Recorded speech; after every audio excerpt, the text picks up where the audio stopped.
just passed into Iowa from Minnesota. First day of my epic road trip. Thought I would do a little journal entry. My mind is actually totally blank. I just feel really relieved and excited. I thought instead of talking about what I'm thinking about, because it's not really much of anything, I thought I would tell you about my first epic road trip, which set me on a path of my first road trip when I was driving, because we grew up taking road trips. So I shouldn't call this my first road trip. My parents took us on a lot. But the summer after my junior year of high school, I was 16 years old. I turned 17 at the end of that summer. My best friend and I spent the summer living in Charlotte, North Carolina, working at Carowinds Amusement Park. You could write a novel about it or make a mini-series about it. It was awesome. Her dad lived there, so we lived at her dad's house, and that was really my first job, because I always just babysat otherwise, and the job was not fun. I have fun memories, and I met fun people, but working at an amusement park in the summertime, it's hot, it's sweaty. I worked at the candy store, the leather stamping booth, the jewelry store that was attached to this theater where the magic show would happen, so I had to watch the magic show a billion times. So yeah, you got to go on the rides for free, and that was the summer that they built the Wayne and Garth portion of that amusement park. So I rode the hurler a bunch of times. It was all wood. I'm sure they've renamed everything and rebranded everything by now, but yeah, they still had a Smurf Island section, which is so funny. This was 1994. So anyway, yeah, Carowinds. It's on the border of North Carolina and South Carolina. Part of the park is in one state and part of the park is in another. I'm pretty sure. It's a wild place. I recommend going if you're into amusement parks. I think it's still part of the Paramount family. If Six Flags hasn't taken it over, who knows? I'm not a big amusement park person, so anyway, I haven't been back since 1994.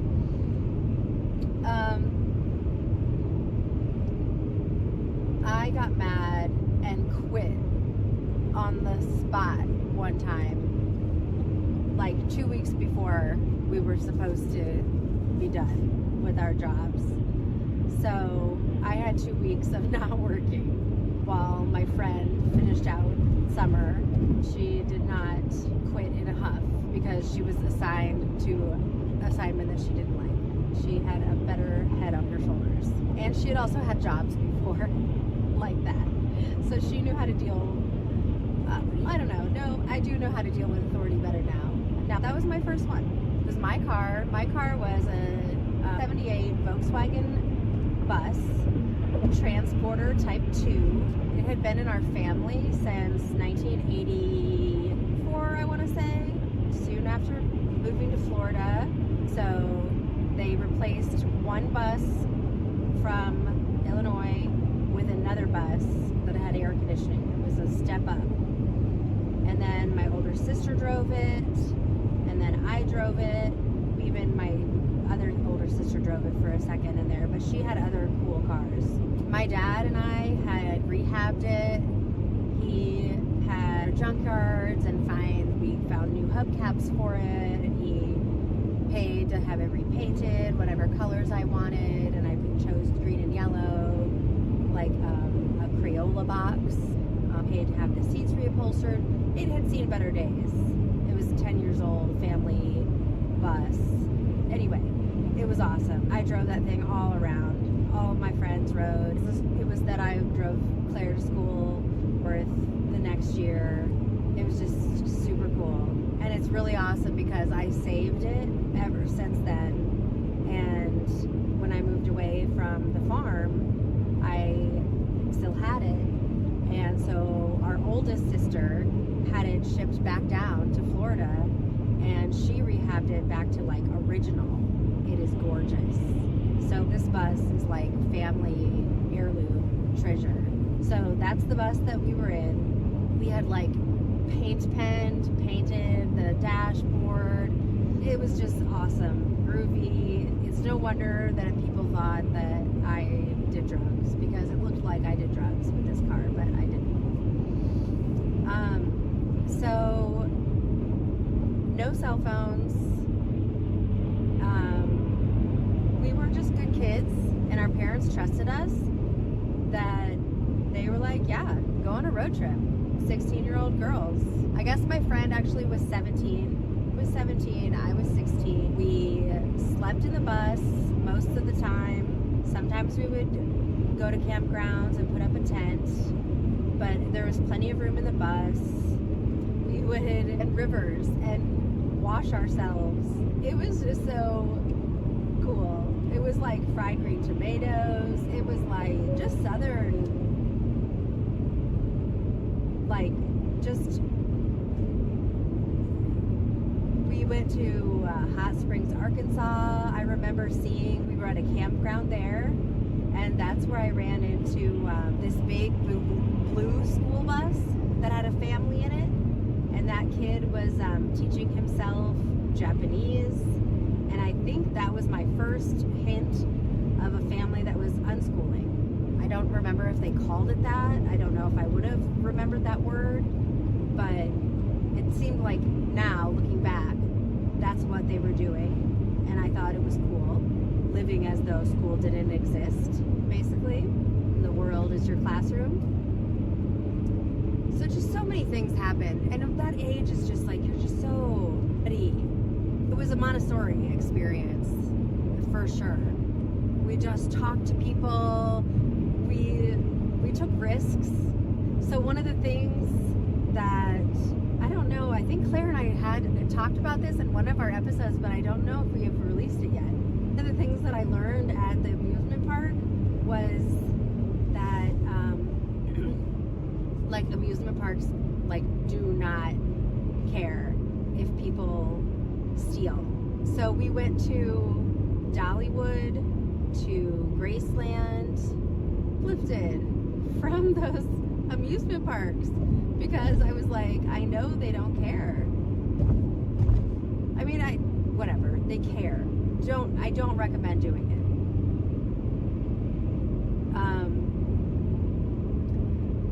But it was a choice I made. It was a risk I took.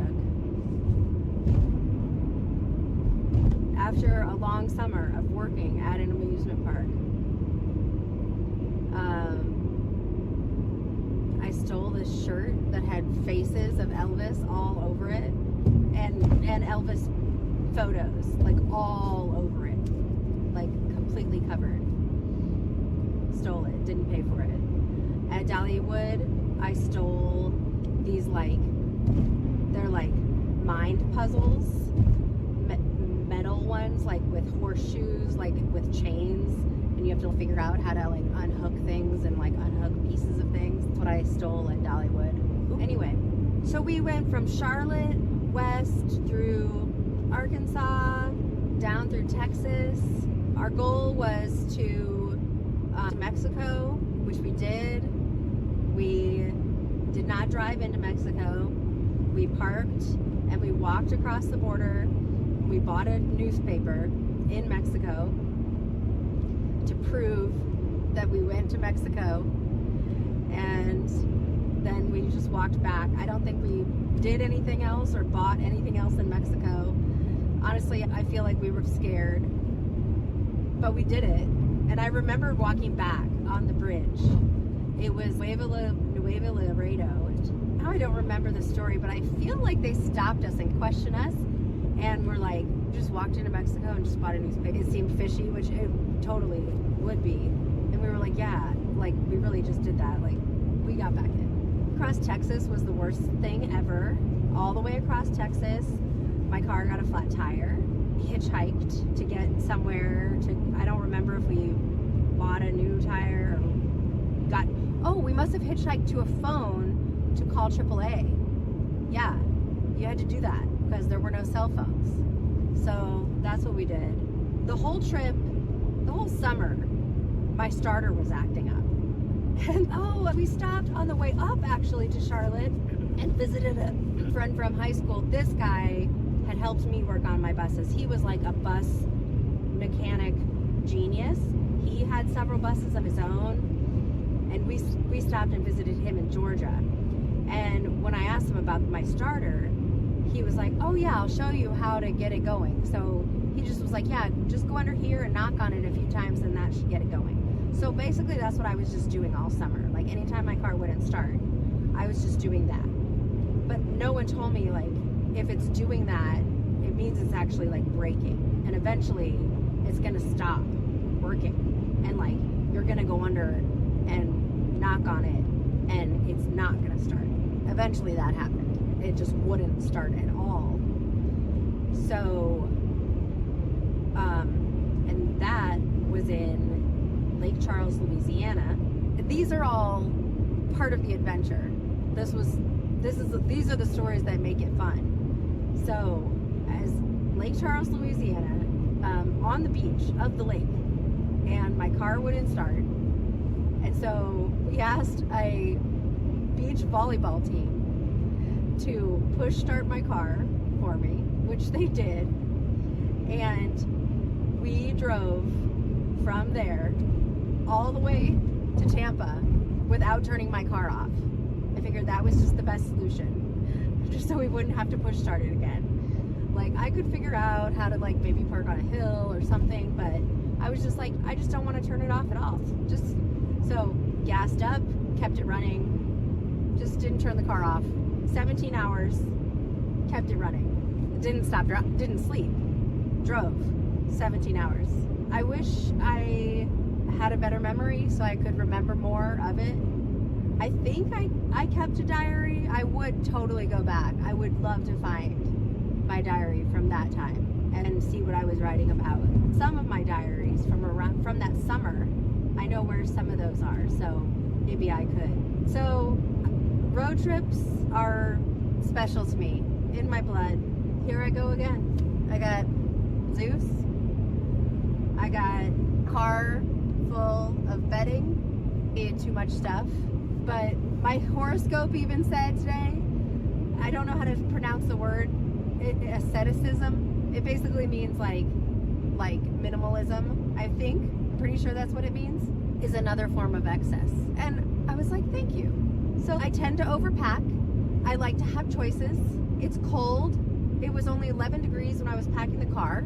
I basically was just throwing stuff in.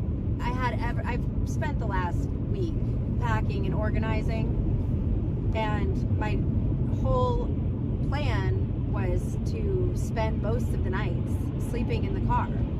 So I packed for that, but now I'm looking at the weather and like I can't get to a place where it's warm enough to sleep in my car tonight. So I'm gonna have to go back there and pack like a bag to take into a motel. It already is a mess because I just had to throw things in. So spending some time organizing and situating things back there, making myself and the dog our little nest sleep in. I got these, showed them on one of the videos with Claire. They're little like unicorns, and they say believe in yourself, and they give me privacy. And I have 2 more of them for the front windows too. Good privacy for the door windows, and then I have covers for the front and back also. So I feel pretty good about privacy in here. Feel really good about having the dog with me, and have some other good things that help me feel safe. So yeah. All right. Well, I think this is a pretty good journal entry for beginning of the trip.